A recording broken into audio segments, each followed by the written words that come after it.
5-string came first after many years on 4-string. And that came about, that was an interesting night. I went to go hear a modern kind of salsa group that was led by a very wonderfully talented composer, piano player named Claire Fisher. And this band was playing like 10 minutes from my apartment at the time in Los Angeles. And I knew about the music. I had heard some of the recordings, and I love Latin music, so I thought I gotta go check this band out. So while I was sitting there listening to the music, I kept thinking I was hearing notes that were below the range of a normal bass, and I was curious as to how that was happening. So I was studying the bass player, and I came to realize he had 5 tuning pegs. And then I realized, okay, he has a string that's below the normal range, and I'm going to go talk to this guy immediately after he finishes playing. So I walked up to him after the gig, and it happened to be a guy that I became friends with, a guy named Jimmy Johnson, and he was playing a 5-string Olympic bass. So I talked to him for a while, and at the time I was an endorser with Yamaha Instruments. They were endorsing the entire Yellow Jackets group. So I drove down to southern, the Orange County, where the factory was, and I met with a bunch of the shop guys down there, and I said, I think I know where the bass is going to go next, because, you know, bass, what are we going to do with this 4-stringed instrument?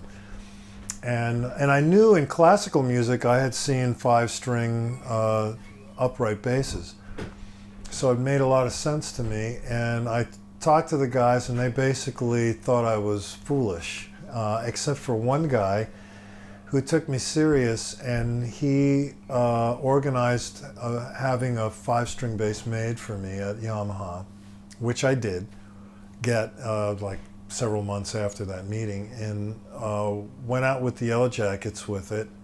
It took some practice, but I got used to it, and when I finished a few months of touring, they got hundreds of requests for their new 5-string bass, which they didn't have.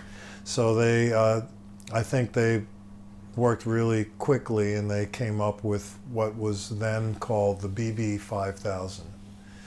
And I feel somewhat responsible for that, although I never got credit for it, but that doesn't matter to me. So I was happy to move on into that realm with a B string below the E. As time went on, I started remembering things about the band, the initial Yellow Jackets band, which was actually put together by a guitarist named Robin Ford. And I thought, gee, that element is no longer in the band. It's the main voice is saxophone and keyboards, and then there's bass and drums. So I had this thought that if I went to a 6-string, that I could, on some level, have that voice of, like, say, a baritone guitar in the group, and that was kind of interesting to me, especially that I was playing melodies and things like that, and it would allow me to, you know, utilize that higher string, which is a C string above the G. So I talked to Mike Tobias, and I had him build me a 6-string bass. I actually have a 7-string as well, which has an F string above the C.